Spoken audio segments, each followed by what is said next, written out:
دکھ جاتا ہے، میں اس لائٹ کو دیکھ سکتا ہوں، اس سے تھوڑا سا اور زیادہ پاور والا، اور پاور والا ہو، اور پاور والا ہو، جہاں تک ایسے ہی ڈائریکٹ دیکھنے کی صلاحیت دیکھ لیتے ہیں۔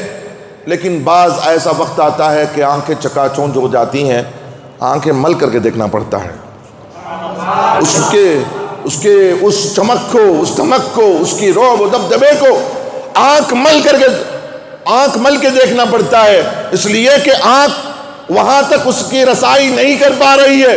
اب آنکھ کو سمجھایا جاتا ہے، آنکھ کو اب اسے اس لائق بنایا جا رہا ہے کہ اس کی چمک دھمک کو دیکھ سکے، آنکھ کو مل کے پھر دیکھا جاتا ہے۔ یہ عام نہیں ہے، یہ خاص ہے، اس کو ذرا دیکھو۔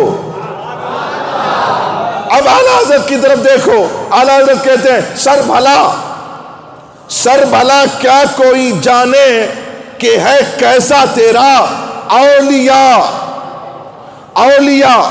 ولی نہیں، اولیاء غوث و قطب اس زمانے کے، اولیاء ملتے ہیں آنکھیں، وہ ہے تلوہ تیرا۔ ان کے تلووں کا حال یہ ہے، آپ کے تلووں کی چمک دمک اور اس کا مقام یہ ہے کہ اولیاء آنکھیں مل کے دیکھتے ہیں۔ اب ان کو تلووں کو دیکھنے کے لیے، ان کے تلووں کو دیکھنے کے لیے اولیاء اپنی آنکھوں کو ملتے ہیں، تو سر کون دیکھے گا غوث اعظم کی؟ وہ غوث ہمیں ملے ہیں، وہ غوث ہمیں ملے ہیں، اور کہا جاتا ہے کہ غوث کا دامن نہیں چھوڑیں گے، غوث کا دامن نہیں چھوڑیں گے۔ الحمدللہ یہ ہمارا نعرہ ہے، یہ ہمارا نعرہ ہے، اور یہ نعرہ یہاں بھی وہاں بھی رہے۔ غوث کا دامن نہیں چھوڑیں گے، یہاں نہیں چھوڑیں گے، اور غوث وہاں نہیں چھوڑیں گے۔ تم یہاں مت چھوڑو، وہ وہاں نہیں چھوڑیں گے، پکڑے مضبوط یہاں پر رہو۔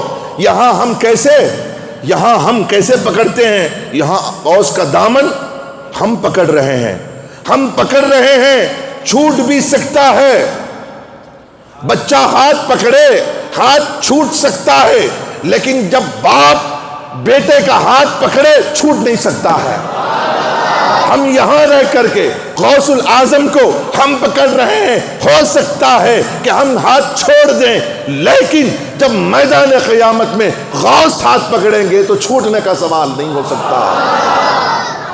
اسی لیے غوث العظم کو کہتے ہیں غوث العظم دستگیر، غوث العظم دستگیر، وہ یہاں کے لیے بھی وہاں کے لیے بھی۔